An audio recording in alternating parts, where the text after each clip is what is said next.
에브라임이 말을 하면 사람들이 떨었도다. 그가 이스라엘 중에서 자기를 높이더니 바알로 말미암아 범죄함으로 망하였거늘 이제도 그들은 더욱 범죄하여 그 은으로 자기를 위하여 우상을 부어 만들되 자기의 정교함을 따라 우상을 만들었으며 그것은 다 은장색이 만든 것이오늘 그들은 그것에 대하여 말하기를 제사를 드리는 자는 송아지와 입을 맞출 것이라 하도다.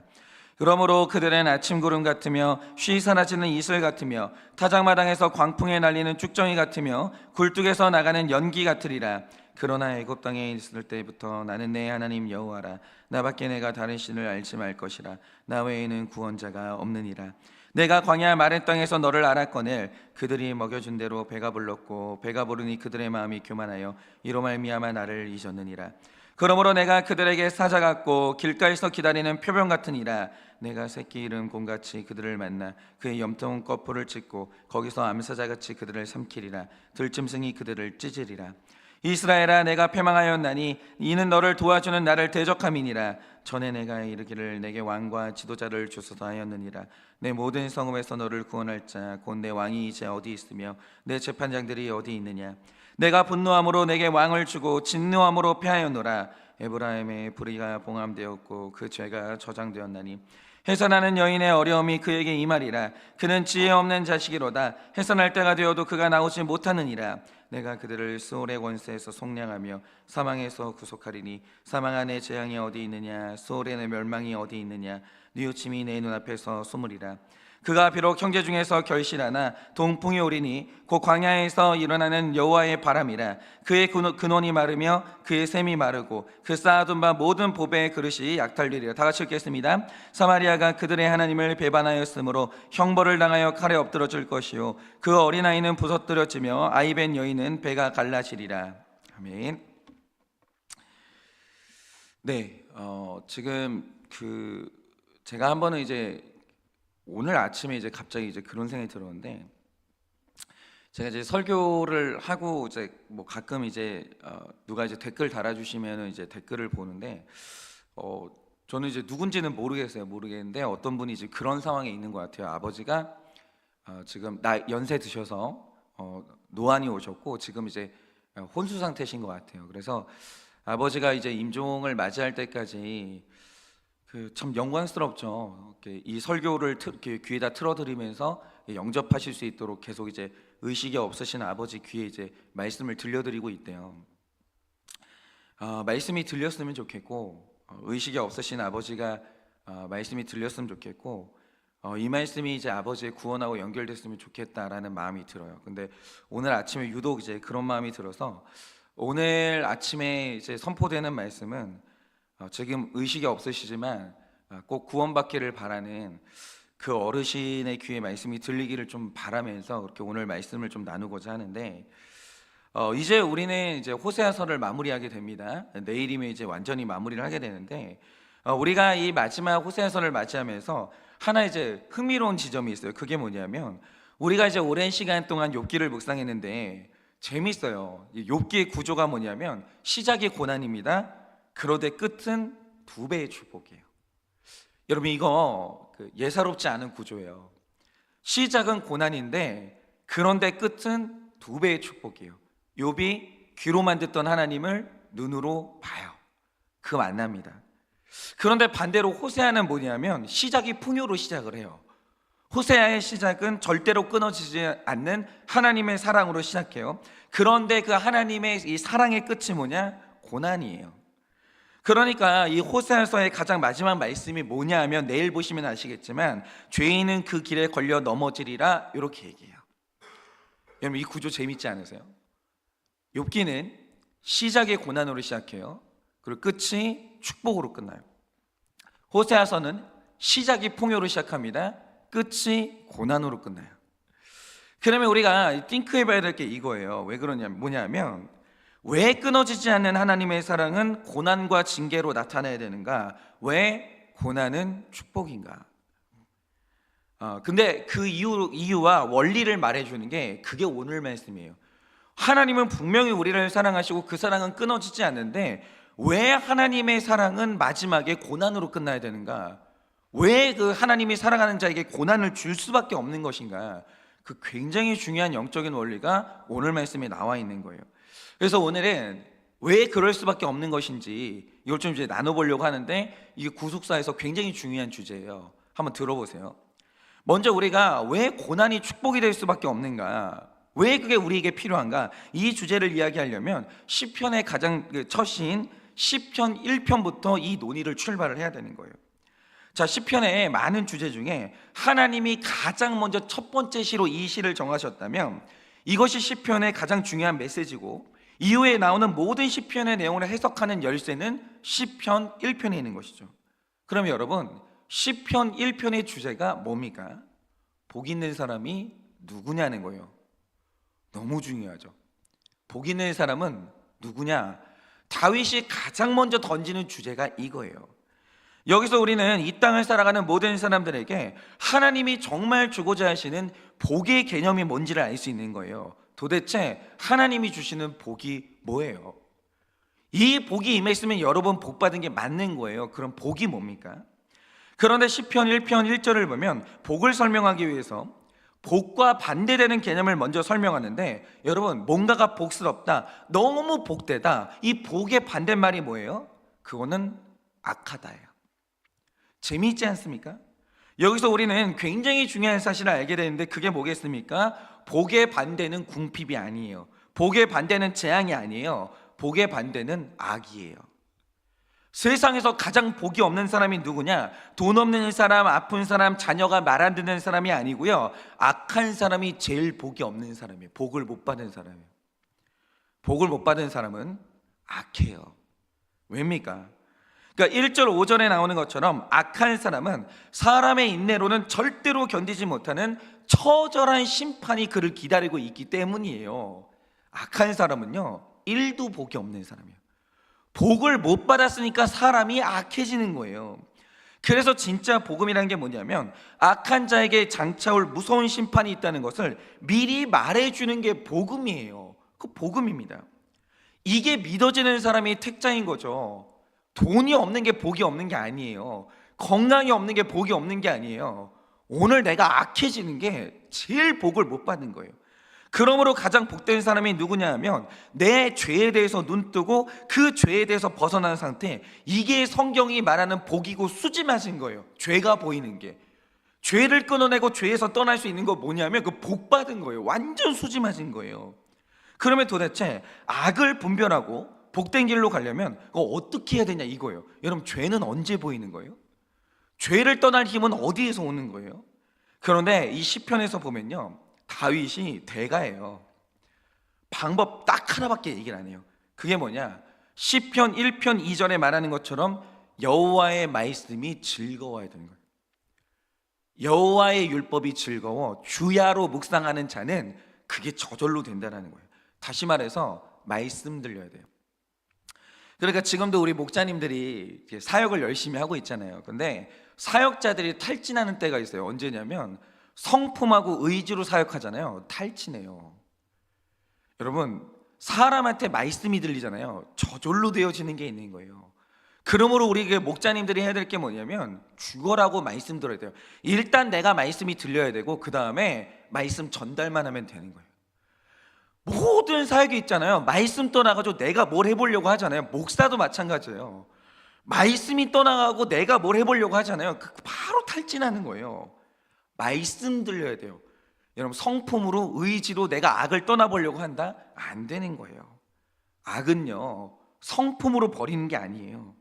여호와의 말씀이 크게 들리고 즐겁게 들리는 사람, 이렇게 심령의 말씀이 들리면요, 그는 정확하게 내 죄가 보이게 되어 있고 죄를 떠날 힘이 생기는 거예요.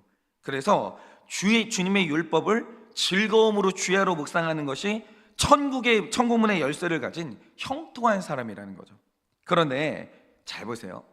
말씀은 요거 하나하나 뜯어보면 되게 재밌는데, 말씀이 들려야 악에서 떠난 복받은 사람이 돼요. 근데 중요한 게 뭐냐면 다윗은 말씀을 다루는 법을 말해줘요. 뭐라고 하냐면 말씀은 묵상하는 거야 라고 묵상이라는 단어를 써요. 말씀은 잘 들으세요.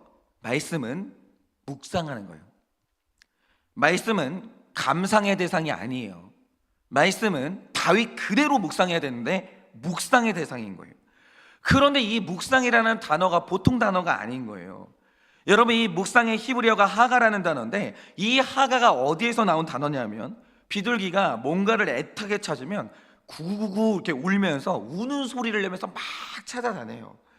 그런데 이 히브리어를 만들려는 사람은 묵상이라는 단어를 만들 때 비둘기를 떠올리는 거예요. 뭔가에 목말라서 애타게 그것을 구하는 이 절박한 비둘기의 모습, 이 비둘기의 형상을 떠올리면서 여기에다 묵상이라는 단어 안에 그 뜻을 담은 거예요. 여러분, 성경은요 감상하는 책이 아닙니다. 성경은 묵상해야 돼요. 성경 취급하는 방식은 이거예요. 묵상이에요. 다시 말해, 성경은 은혜 받으려고 읽는 책이 아니에요. 그거 사치스러운 거예요. 성경은요 살려고 읽는 책이에요. 그걸 몰라요. 성경 안 읽으면요 살 길이 안 보여요. 성경을 살기 위해 읽는 책이고, 절박하게 살 길을 구하기 위해서 읽는 게 그게 묵상이라는 거예요. 묵상은요 절박하게 안 읽잖아요. 안 열리는 책이에요. 성경은요 묵상하는 책이에요. 살 길을 얻기 위해서 묵상하는 게 성경이라는 거죠. 그런데 성경을 묵상할 줄 아는 자는 반드시 복받아요. 반드시 복받아요. 그럴 수밖에 없는 거예요. 그러면 여기에서 중요한 질문이 이런 거죠. 도대체 사람은 언제 묵상이 되냐 이거예요. 언제 사람은 너무나 절박하게 이 말씀에서 내 살 길을 찾게 되냐 이거죠. 여러분, 이 묵상이라는 게요 의지로 되는 게 아닙니다. 묵상이라는 건요 특이한 게 뭐냐면, 말씀을 절박하게 볼 수밖에 없는 환경과 구조를 만나야 묵상이 돼요. 이렇게 되는 거죠. 그러면 이런 거예요. 말씀이 묵상이 저절로 되어지는 환경은 어떤 환경이냐 이거예요. 계속 꼬리에 꼬리를 물죠.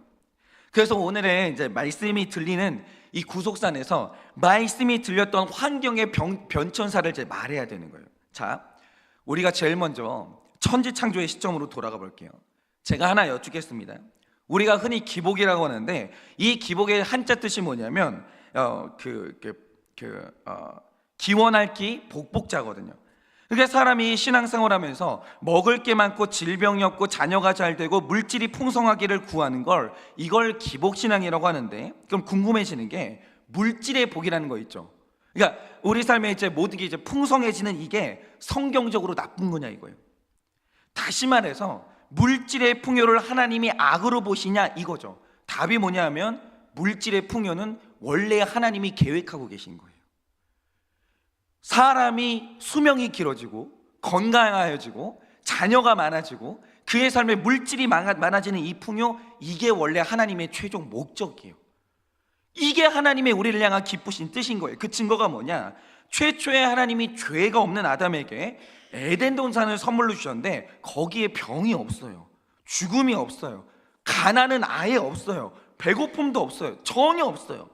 거기는요 결핍이라는 게 존재를 안 했던 곳이고, 반대로 물질의 풍요, 정신의 풍요, 신체의 풍요, 관계의 풍요 다 풍요했어요. 부족한 게 없었어요. 적당한 게 없었어요. 다 넘쳤어요. 여러분, 에덴 동산에는 애정 결핍이 없었어요. 에덴 동산에는 우울증이 없었어요. 최초의 에덴 동산은 풍요로운 환경이었다는 거죠. 그래서 기본적으로 풍요는 하나님의 성품이에요. 하나님은 풍요를 기뻐하세요. 그리고 마지막 날 우리의 회복은 뭐냐? 풍요의 회복인 거예요. 듣기만 해도 좋죠. 듣기만 해도. 그러면 왜 하나님이 최초의 아담에게 이 물질의 복이 넘치는 결핍이 없는 환경을 주신 이유가 뭐겠어요? 그건 죄가 없는 순수한 인간에게 결핍이 없는 환경이 하나님을 예배하고 찬양하고 사랑하기에 가장 좋은 환경이었기 때문에 이런 거죠. 죄가 없는 아담에게 많이 가르치잖아요. 지성을 가지고 하나님을 더 찬양해요. 죄가 없는 이 인간에게 먹을 걸 주잖아요. 그럼 그 힘을 얻어서 그가 그 힘을 가지고 하나님을 사랑해요. 그러니까 인간에게 지위를 주면 줄수록 죄가 없는 인간은 그 지위를 주신 하나님 앞에 더 겸손해지는 거예요. 하나님 감사합니다. 나 같은 것이 뭐라고 이렇게 높이 올려주시냐, 이러면서 사람은 지위를 얻으면 얻을수록 하나님 앞에 더 감사했다는 거죠. 이게 이런 거예요. 죄만 해결되면 다 좋은 거예요. 우리 안에서 이 죄성만 해결되면요, 나쁜 게 없어지는 거예요. 모든 게 다 좋아지는 거예요. 그런데 여기에서 비극이 일어나요. 그게 뭐냐? 갑자기 이 좋은 환경에서 아담이 사탄과 결탁해서 불순종을 하더니 그 심령 안에 이전에 전혀 없었던 죄라는 게 들어와요. 그런데 정말 이 비통한 게 뭐냐면, 성경은 주제가 죄예요. 죄를 빼고는 구속사가 시작이 안 되는 거예요. 죄가 뭔지를 이해를 해야 되는데, 자, 아담 안에 죄가 들어왔어요. 그게 정말 비통한 게 뭐냐면, 이 죄가 모든 걸 다 바꾼 거예요. 아담 안에 들어온 이 죄는 하나님이 계획하신 모든 축복을 엉망진창으로 만들어 버렸는데, 그 중에서 이 죄가 인간에게 끼친 최악의 결과가 있다는 거죠. 그러니까 내 안에 있는 죄가 내 안에서 어떤 역할을 하고 있는지 이걸 이해를 하셔야 돼요. 죄가 뭘 해요? 여러분, 이 죄가 뭘 했냐면, 최초에 하나님이 인간에게 부여하셨던 체질이 죄로 인해서 정반대로 뒤집어지는 거예요. 자, 죄가 우리에게 일으키는 일이 뭐냐면, 하나님이 우리에게 주셨던 모든 이 체질을 정반대로 바꿔버린다는 거죠. 그러면 이 죄는 우리 체질을 어떻게 바꿔버렸냐? 로마서 1장을 보면 1장 1절에서 17절까지 내가 왜 이 로마서를 썼는지 사도 바울이 저술 동기를 쭉 얘기를 해요. 그러면서 본격적으로 구원이란 게 뭔가에 대해서 설명을 하는데, 인간의 구원이라는 주제를 말하면서 사도 바울이 제일 먼저 꺼내는 주제가 뭐냐? 죄예요. 여러분과 제 안에 실존하고 있는 그 죄를 말해요. 죄를 말하지 않으면 구원을 말을 못해요. 죄를 깊이 이해하게 되는 거예요. 그래서 성경은 철저하게 인간론인데, 인간을 이해하려고 할 때 사람의 근육과 뼈와 관절과 골수 모든 곳에 죄가 지배하고 있다는 걸 인정하지 않으면 인간이라는 존재에 대해서 해석이 안 돼요. 그러니까 우리가 결혼을 하면 이해가 안 되잖아요. 저 인간이 도대체 왜 저런지 이해가 안 되잖아요. 원인이 어디에 있냐? 심리적인 질병이 아니에요. 죄예요. 죄가 이해가 안 되면 사람이 이해가 안 되는 거예요. 분별이 안 되는 거죠. 여러분, 사람은 환자가 아니에요. 사람은 죄인이에요. 이걸 이해를 해야 돼요. 그런데 인간의 죄를 쭉 말하다가 26절을 보면 죄인된 인간의 체질을 사도 바울이 한마디로 딱 정리를 하는데 뭐라고 표현하냐면, 순리를 추구하던 인간이 영리를 추구하는 인간으로 변질됐다는 거예요. 뭐든지 하나님이 원하신 것과 정반대로 달려가는 존재, 그게 바로 죄인이라는 거예요. 이거를 사도 바울은 영리라고 했어요. 원래 최초의 아담은 순리대로 살았어요. 근데 죄가 들어오는 순간 이게 딱 바뀌더니 영리로 바뀌어요. 모든 게 다. 이것이 우리가 죄 짓는 이유를 설명할 때 제일 중요한 표현이에요. 예를 들면 이런 거죠. 우리가 이제 어떤 사람이 나를 무조건적으로 사랑해요. 그러면 더 좋아야 되잖아요. 근데 영리인 인간의 특이한 지점이 뭐냐? 누가 나를 싫어하면 매력을 느껴요. 이상해요. 이게 인간이에요. 누가 나를 싫어하잖아요. 매력을 느껴요. 근데 그 사람이 나를 좋아한다고 고백하는 순간 딱 지루해져요. 이상하죠. 여러분, 인간은요, 이게 안전하다, 언제든지 네가 먹어도 된다라고 하잖아요. 맛이 없어져요. 근데 이상한 게 뭐냐면, 먹으면 안 된대요. 이거 위험하대요. 그러면 그 맛있어 보여요. 인간이란 존재가 이상해요. 순리를 따르지 않아요. 영리를 추구해요. 그거 이상해요. 그게 바로 죄가 우리 안에서 작동하는 원리라는 거예요. 여러분, 하나님이 최초에 지으셨던 순수한 인간의 상태, 그 인간이 늘 따르던 게 뭡니까? 바로 순리 자연스러움이에요. 여러분, 우리나라의 최고의 지성이라고 불렸던 이어령 교수님이 암에 걸렸었어요.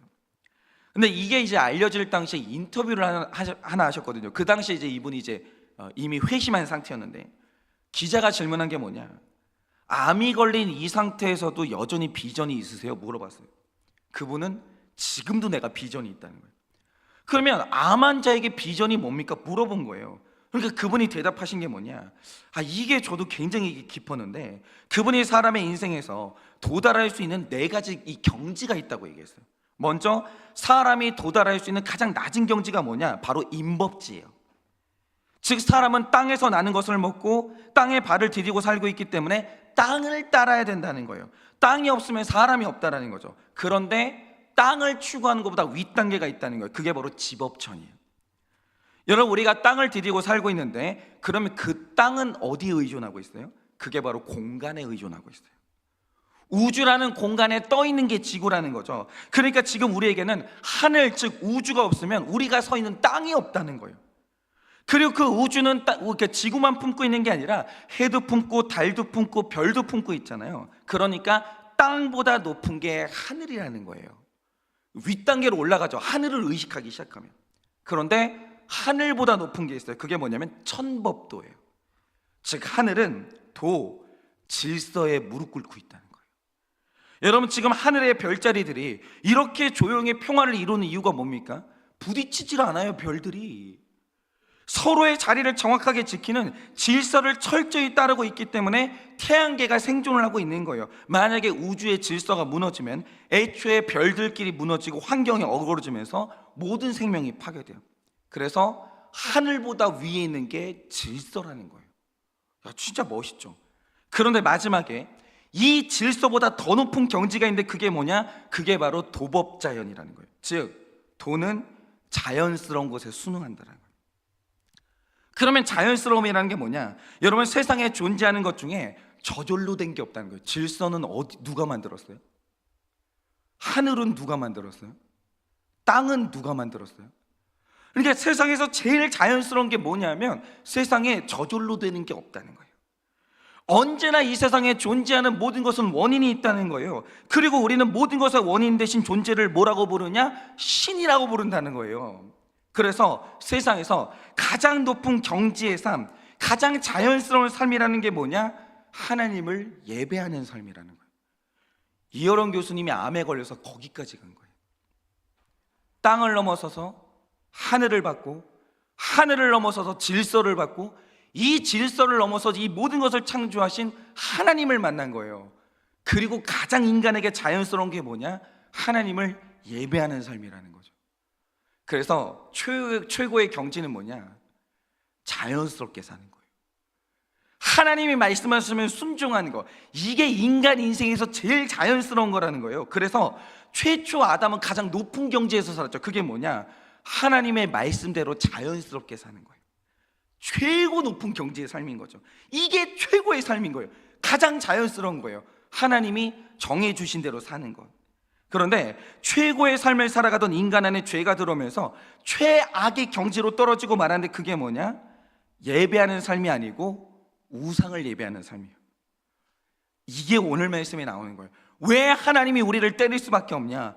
호세아서 13장 2절을 보면 이게 너무 이상한 거예요. 우상 누가 만들어요? 여러분, 절에 있는 불상 누가 만들었어요? 사람이 만들어요. 공장에서 만든 거예요.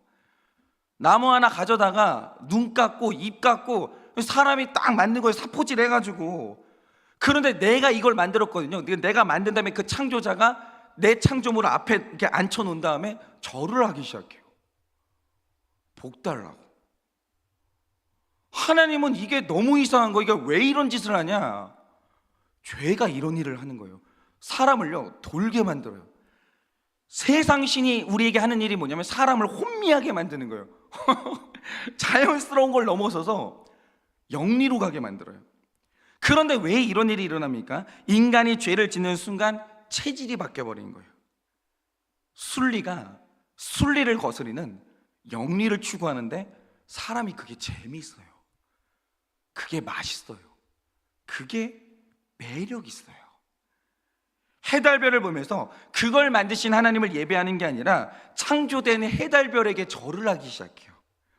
그런데 해달별은 인간이 자기한테 절하면 당황스러운 거예요. 쟤들 왜 저러냐? 왜냐하면 뭘 예배할 때 듣지를 못해요. 이게 뭐 하는 짓이냐 이거예요 도대체. 마찬가지로 왜 하나님이 최초의 에덴 동산에 등 따시고 배부른 환경을 왜 주셨겠어요? 죄가 없는 이 아담은요 이걸 감사해요. 하나님 너무 좋다, 이걸로 예배해요. 등 따시고 배부른 환경으로. 그런데 6절 말씀처럼 체질이 바뀌었어요. 원래 등 따시고 배부른 환경은 예배하기 제일 좋은 환경이었거든요. 시간 남아돌아요. 이걸로 뭐하냐? 이 시간으로 예배하는 거예요. 근데 인간이 체질이 바뀌었어요. 등 따시고 배부르니까 교만한 거예요. 예배를 안 해요. 시간이 없을 때는 시간 짜내가지고 예배하거든요. 근데 시간이 넘쳐나니까 그 다음부터 산으로 들로 놀러 다니기 시작해요. 가르쳐 놓으니까 하나님이 없대요. 여기 이렇게 되는 거예요. 그러니까 이 등 따시고 배부른 환경이 하나님을 배신하기 좋은 환경으로 변했고, 우상 숭배하기 가장 좋은 조건으로 바뀌어버린 거예요. 환경이 이게 악한 게 아니에요. 인간 안에 있는 이 죄가 모든 것을 영리로 바뀌어버린 거예요. 여러분, 우리가 죄인된 내 상태를 인정해야 되는데요, 이제 우리 상태가 어떤 상태가 됐냐? 여러분이 오늘이라도 물질 문제가 있으면 나와서 기도해요. 하나님 살려달라고. 그 물질 문제 풀리잖아요. 그날부터 예배 안 해요. 그게 우리예요. 이상해요. 물질이 없는 사람들은요, 악착같이 떼요. 그리고 11조를 해요. 이상해요. 물질이 커지면 11조가 커지잖아요. 그래도 남는 게 더 많잖아요. 그거 못해요. 그 11조가 커지면요, 소득도 커졌다는 뜻인데, 물질이 커질수록, 이게 소득이 커질수록 11조가 점점 어려워져요. 이상해요. 그거. 그 영리예요. 하나님이 물질을 주셨더니 그 물질로 가족 간에 화목하고 부부 간에 사랑하는 게 아니라 물질 때문에 가족 찢어지고 부부는 물질의 여유 때문에 불륜을 시작해요. 그런데 이런 이유가 뭐냐? 우리가 순리대로 살 수가 없는 영리를 추구하는 체질로 바뀌었기 때문인데, 그게 죄예요. 그래서 하나님이 아담을 구원하기 위해서 이 죄가 인간 체질을 바꿨기 때문에 하나님이 아담을 구원하기 위해서 긴급히 내리셨던 조치가 뭐냐? 에덴 동산을 폐쇄하십니다. 다시는 거기를 못 들어가게 만들어요. 천사를 세워놓은 다음에 화영검을 가지고 거기를 막아요. 이 말 뜻이 뭐냐면, 이 땅에서 천국을 살지 말아야 되는 게 이 땅에서 하나님이 인간에게 주신 법이에요. 이 땅은 천국 될 수가 없어요. 고난이 있어야 돼요. 그리고 그들을 결핍과 고통과 위험이 있는 에덴 동산 밖으로 쫓아내십니다. 그러면 이제 왜 하나님이 아담을 에덴 동산에서 내보내셨는지 아시겠습니까? 징계가 아니에요. 여러분, 징계가 아니에요. 하나님이 복수하신 게 아니에요. 하나님이 에덴 동산에서 사람을 내보내신 이유는요, 징벌이 아니라 사랑이었어요. 왜냐? 인간 체질이 바뀌었어요. 그전에는 에덴 동산이 예배하기 제일 좋은 환경이었는데, 사람이 체질이 바뀌니까 에덴 동산이 예배하기 최악의 환경이 된 거예요. 광야 없으면 사람이 이제 하나님을 못 찾아요. 광야로 내보내지 않으면 사람이요, 말씀을 안 봐요. 묵상을 안 해요. 안 돼요. 사람의 체질 자체가 고난이 있어야 하나님을 찾는 체질로 바뀌었기 때문에, 아픔이 있어야 죄가 끊어지는 체질로 바뀌었기 때문에 하나님이 그럴 수밖에 없었던 거예요. 이게 구속사예요. 이게 아니라고 말하는 사람이 있는지는 저는 잘 모르겠어요. 이게 구속사예요. 그래서 보세요. 왜 욥기의 시작이 고난인데 마지막이 욥이 하나님을 비로소 만나고 왜 2배의 축복이 결론이겠어요? 이유가 뭐냐면 그게 인간의 구조예요. 이상하죠? 호세아서의 시작은 풍요예요. 끊어지지 않는 하나님의 사랑이에요. 근데 마지막은 하나님의 징계로 끝나요. 왜 그러냐? 그래야 인간이 살기 때문이에요. 우리가 지금까지 호사에서 본 게 뭡니까? 여로보암 2세 때 가장 큰 풍요를 맞이했습니다. 그래서 그때 우상 숭배가 제일 크게 달하기 시작해요. 너무 이상하지 않으세요? 저도 이런 죄가 싫어요. 그러니까 지금 한일교회가 이제 적당한 사이즈거든요. 작지도 않아요, 크지도 않아요. 되게 적당하거든요.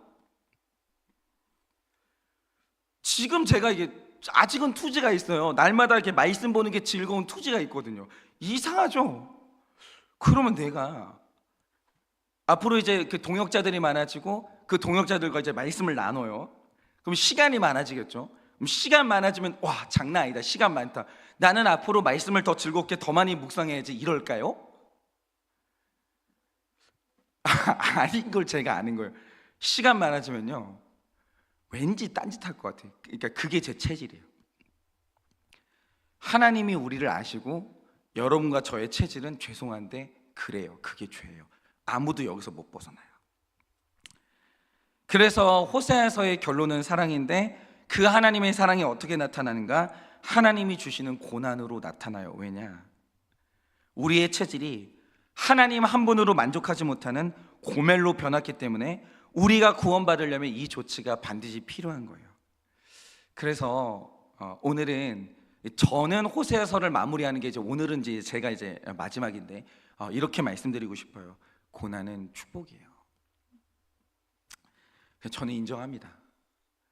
고난은 축복이고 고난은 말로 닿을 수 없는 하나님의 사랑이에요. 그렇다고 우리가 이 땅을 살면서 주구장창 하나님이 고난만 주시는 건 아니죠. 그러나 사랑하는 여러분, 하나님이 이 호세아서의 마무리를 고난으로 끝내세요. 왜냐하면 그 시대가 풍족하기 때문이에요. 그런데 하나님께서 또 고난당하는 성도님들에게 말씀을 하시는 거예요. 장차 너에게 두 배의 축복이 있다고. 왜냐하면 그때서야 우리는 말씀을 묵상하기 때문이에요.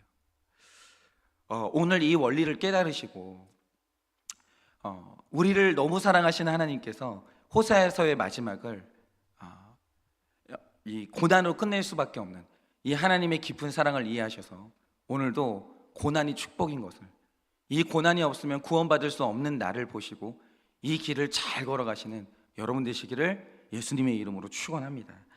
이 시간에 제가 기도하고 축도함으로 예배를 마치겠습니다. 기도하겠습니다.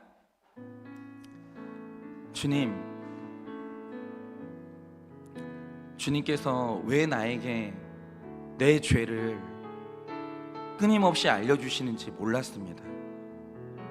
왜 자꾸 내 마음을 불편하게 하시나? 왜 자꾸 나에게 죄책감을 주시나? 왜 자꾸 내 죄를 보는 괴로움을 주시나? 몰랐습니다. 그런데 죄를 보게 되니 어느 날 내 현재 이유를 알게 됐습니다. 왜 나는 고난을 받아야 되며 왜 이 고난이 하나님이 나에게 주시는 사랑이고 축복인지 내 죄를 보니 이제야 해석이 됩니다. 고난이 없으면 묵상이 안 됩니다. 고난이 없으니 겸손이 안 됩니다. 등 따시고 배부르니 벌써 말씀 보는 것이 귀찮아지고 하나님께로 예배하러 가는 그 발걸음이 투지가 없고 무거워집니다. 우리를 사랑하시는 주님, 오늘 하나님께서 말씀하여 주십니다. 너와 나의 사랑은 끊어질 수 없고 내가 너를 너무 깊이 사랑해서 이 고난을 주었다 말씀하십니다. 오늘 이 이유와 원리가 해석되게 하여 주시고 그래서 우리에게 축복이 되는 이 고난을 잘 통과하여 말씀 가운데 다시 회복하는 우리가 될 수 있도록 은혜를 허락하여 주시옵소서. 지금은 우리 주 예수 그리스도의 은혜와 하나님 아버지의 그 크신 사랑과 성령님의 위로하시고 교통하여 주시는 그 역사하심이 오늘도 죄인된 나의 체질을 인정하고 깨달아 고난이 하나님의 사랑이고 축복인 것을 고백하며 이 구속사의 길을 끝까지 걷기를 원하는 사랑하는 모든 주의 종들의 머리 위에 지금으로부터 영원 무궁토록 함께 있을지어다. 아멘.